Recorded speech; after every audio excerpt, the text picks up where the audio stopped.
Live from downtown Detroit, home of WDIV and Click on Detroit, Local 4 News at 11 starts now.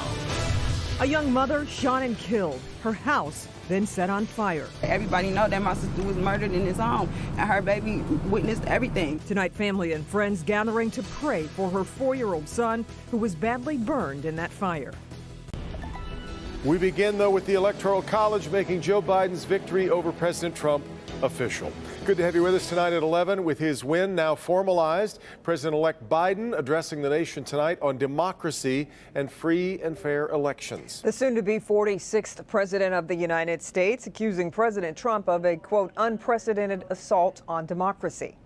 In America, when questions are raised about the legitimacy of any election, those questions are resolved through the legal processes. And that's precisely what happened here.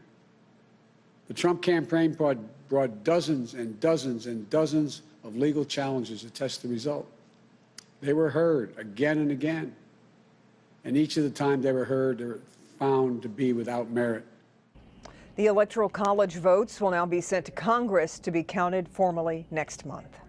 It's happened again. A Republican congressman in Michigan leaving the party. Now it's Paul Mitchell saying he is so disgusted by President Trump's unfounded voter fraud claims that he is leaving the Republican Party, asking to be designated as an independent. Congressman Mitchell's term, of course, expires next month. He did not run for re-election. Mara McDonald is live downtown tonight. Mara, Mitchell had become increasingly frustrated. That was very obvious.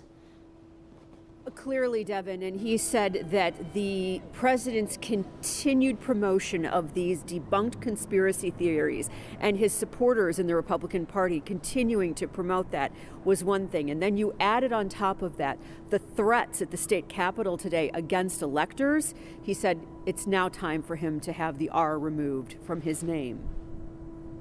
Legal process is one thing, but lawsuits without merit and claims of conspiracy had the Macomb Republican throwing in the towel today. Well, we've gone through the process, and as I saw that amicus brief, as well as the discussions over the weekend in the national media, it became clear to me that I could no longer be associated with the Republican Party, that leadership does not stand up and say, the process, the election is over. It's over today. And then I saw the president tweet out that it's not over till January 20. Somehow he's going to continue to combat this. Mitchell finds those actions disqualifying. This party has to stand up for democracy first, for our Constitution first, and not political considerations, not protect a candidate, not simply for raw political power. And that's what I feel is going on, and I've had enough. This is the letter Mitchell sent the RNC and House GOP leader Kevin McCarthy. If Republican leaders collectively sit back and tolerate unfounded conspiracy theories and stop the Steele rallies without speaking out for our electoral process, which the Department of Homeland Security said was the most secure in American history, our nation will be damaged. He then asks for the R designation to be removed from his name and changed to I for independent. Back here live, Mitchell's name had been bandied about as a potential gubernatorial contender against Gretchen Whitmer. Hard to see how that happens after this. We're live downtown tonight. I'm Mara McDonald, Local 4. And Mara, I know you've been talking with other GOP members tonight. I can't imagine this came as much of a shock to them. I will tell you this, Devin. Mitchell's letter today was shocking for people here in the district who had no idea this was coming. I think his colleagues, however, in Congress are not surprised at all. Yeah, that makes sense. Yeah, all right, Mara. Well, as the first Americans receive Pfizer's COVID-19 vaccine, the state is reporting 7,205 new cases of the virus in the past 48 hours. The two-day total averages out to 3,600 new cases per day. The state says 90 more Michiganders have lost their lives to the virus. And now to the latest in the vaccine rollout, where frontline healthcare workers all across the country started to receive Pfizer's vaccine. Here in Michigan, frontline staff at U of M Hospital and Spectrum Health in Grand Rapids were the first to be vaccinated. The first batch of the vaccine was shipped out from Pfizer's plant in Portage over the weekend and headed to more than 600 sites all across all 50 states. It's sort of a light at the end of the tunnel. I mean, we still have a ways to go. We still need to wear masks. We still need to social distance until all of us, or the majority of us, can get the vaccine. But it was a package of hope. It was a package of hope that we're going to end this and that we're going to save lives. Well, we know viewers still have a lot of questions about the vaccine. Our Dr. Frank McGeorge has been trying to answer as many of them as he can. You can find his coverage on the homepage of our website, clickondetroit.com.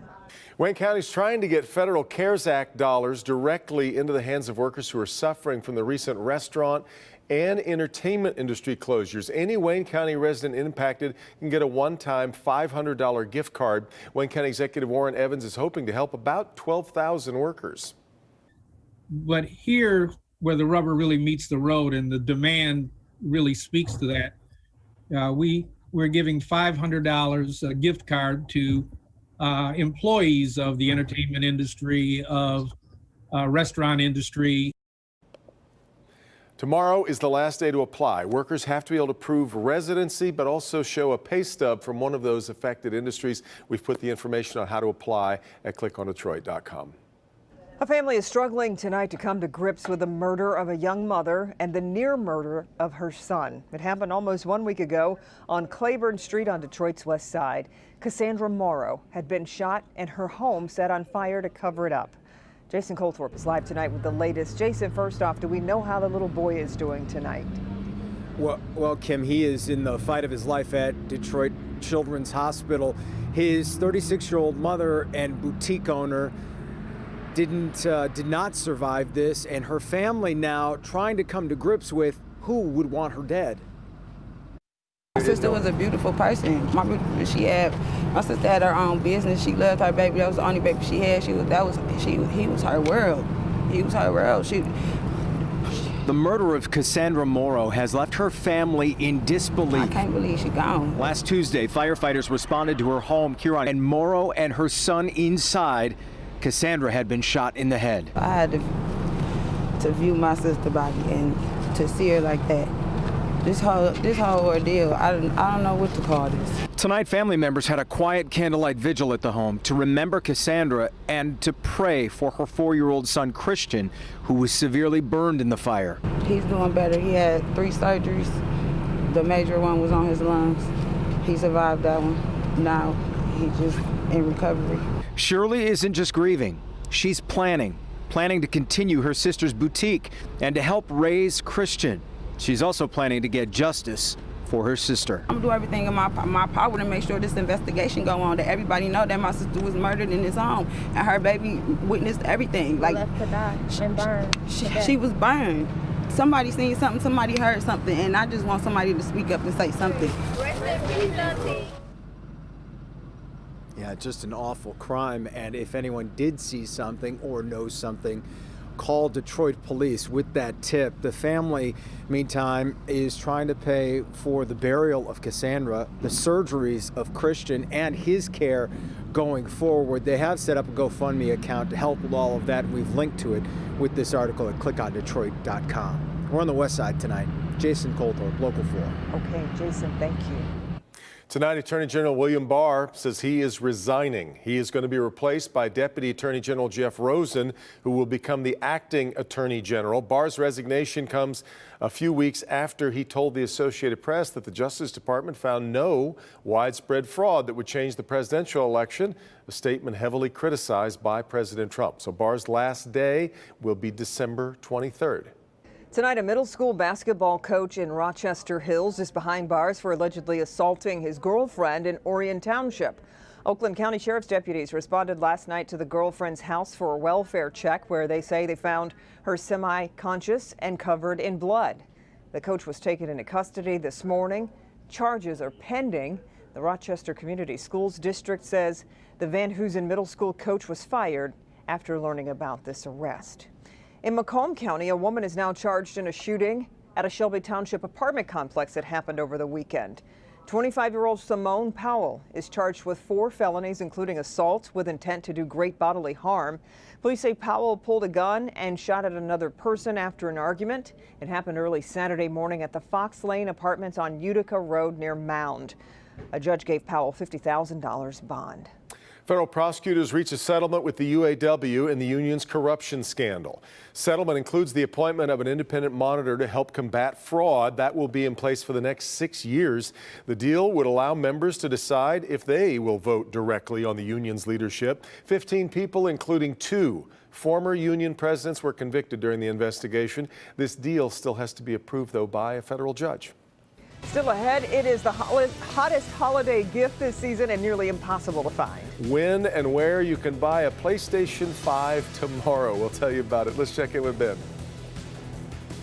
Kim and Devin, you can get the cold right here tomorrow morning. Overnight lows in the teens. We'll look at that in your 4-zone forecast and a holiday lights you won't want to miss. That's coming up.